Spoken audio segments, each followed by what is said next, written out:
It's April 1st today, which means I have about 5 weeks till the oral component of my qualifying exam. I thought I'd document my time over the next 5 weeks because not only do I have to prepare for my qualifying exams, I also have a couple of deadlines for some courses that I'm taking, and I'm attending a conference a few days before my oral exam. So it's gonna be a lot, but I think with good time management, it should be okay. Slightly more than a month before my oral qualifying exam, I had this wild idea to document the whole preparation process, not just the studying and planning and deadlines, but the full picture. What life actually looks like during this really intense stretch of time. I've always believed that there is more to life than work, and so no matter how much I enjoy my work, I like to think that I also make time to appreciate the things and experiences that have no relation to work.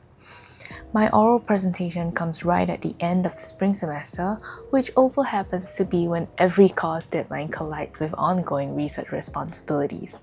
And on top of that, I was leaving for a 3-day conference the week before my oral presentation. So naturally, it's been a lot. But I figured that there is no better time to start recording than now. So this video is just that, a window into what these next few weeks look like as I prepare for my qualifying exam, try to stay grounded, and remind myself that there's room for both ambition and joy even during the busiest seasons. One of the first things I did was jot down every deadline I could think of. I added them into my notes app and my calendar so that I can better visualize the timeline. This makes everything feel more manageable because now they become simple tasks on my checklist rather than an overwhelming, immeasurable amount of work. So PhD qualifying exams are a set of exams you take midway through your PhD journey. The idea is to assess your grasp of your field and determine whether you're ready to move forward with your dissertation. The types of exams vary across fields and programs, but in my program, the qualifying exam is pretty practical, which I really appreciate. Instead of a traditional written exam, I'm required to submit 2 manuscripts and give an oral presentation on one of them. I had already submitted 1 manuscript earlier this year, so at this point, most of my focus is on prepping for the oral. And of course, juggling everything else that comes with the end of the semester. It's a lot, I won't lie. The to-do list is long and the days feel packed, and there's always something waiting for my attention. But I've realized that this is kind of my sweet spot. I actually enjoy having multiple things going on at once. I find it energizing switching between different types of work. When I get stuck on one task, I move to another, and that shift in focus often helps me see things more clearly. It's like each project gives me something to look forward to. It's definitely busy and sometimes in a chaotic way, but it's a rhythm I've learned to move with. And weirdly enough, when I'm juggling a few things at once, I actually feel more grounded. I know it's not for everyone, but for me, having multiple things in progress helps me stay engaged and excited about what I'm doing. I'm left with the discussion section of the manuscript for my qualifying exams. The deadline is technically 2 weeks from now, but I'm hoping to get it done this week so that it frees up more time for any other thing that comes my way, and also for all the other things on my checklist. I don't think I can finish the discussion section today because I have class in the afternoon, but I'll try to see how much I can get done. But it wasn't always this way. During my first year, I felt so unsure about everything. What I wanted to study, who I wanted to become, and how to even begin carving out a research identity. Some days I felt like I was just floating and trying to grab onto anything that made sense, or seeking out work to do just so I could feel productive. Back then, my advisor reassured me and told me not to worry because I still have such a long road ahead of me. She's right, of course. Rationally, I knew I was getting ahead of myself by worrying about my research identity before I had even finished settling into the program and the country. But at the time, it felt very real. I think it's because I work best when I have a clear structure and something concrete to move toward. Having that kind of direction gives me a sense of purpose and a reason to show up every day with intention.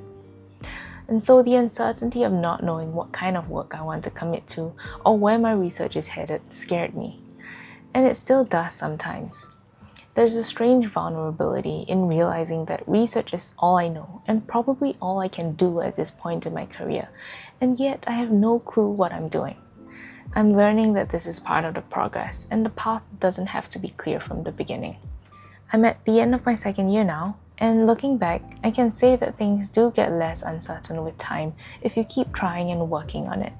It's not that I have everything figured out, because I definitely don't, but I have a better sense of where my interests lie, and that clarity, however partial, feels like a win in itself. That said, I know this process isn't over.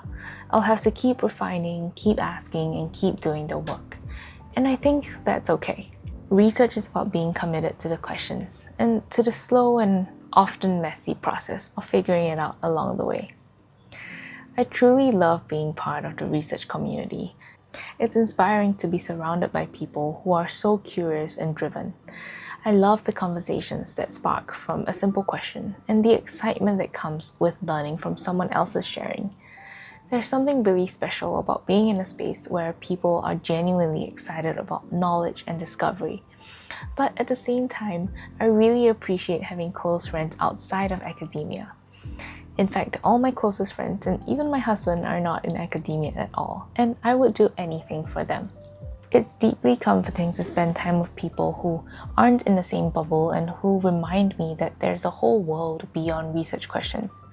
They don't understand the ins and outs of what I'm working on, and that's actually kind of the point.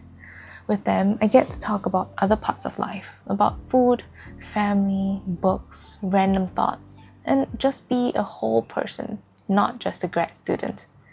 They remind me of who I am outside of my work, and they are essential in helping me navigate the stress and self-doubt that can sometimes come with this journey. So as I prepare for the one final exam that grants me the status of a PhD candidate, I am reminded of the whole journey it took to get here. It hasn't just been about mastering content or meeting deadlines. It's been about learning how to sit with uncertainty, how to be okay with not having all the answers about my research, my future, and even myself. Graduate school has a way of pushing you to your edges, not just intellectually, but personally. And somewhere along the way, I've come to realize that this whole process isn't just about being an expert in the field. It's about figuring out who I am outside of my work, what I value, what I care about, what kind of person, colleague, and friend I want to be. The qualifying exam feels like a big milestone, and it is. But more than anything, it's a marker of growth, not just as a student, but as a whole person. And while there's so much ahead of me, I'm proud of how far I've come. I've learned that it's okay to evolve, to not have everything figured out, and to keep showing up anyway.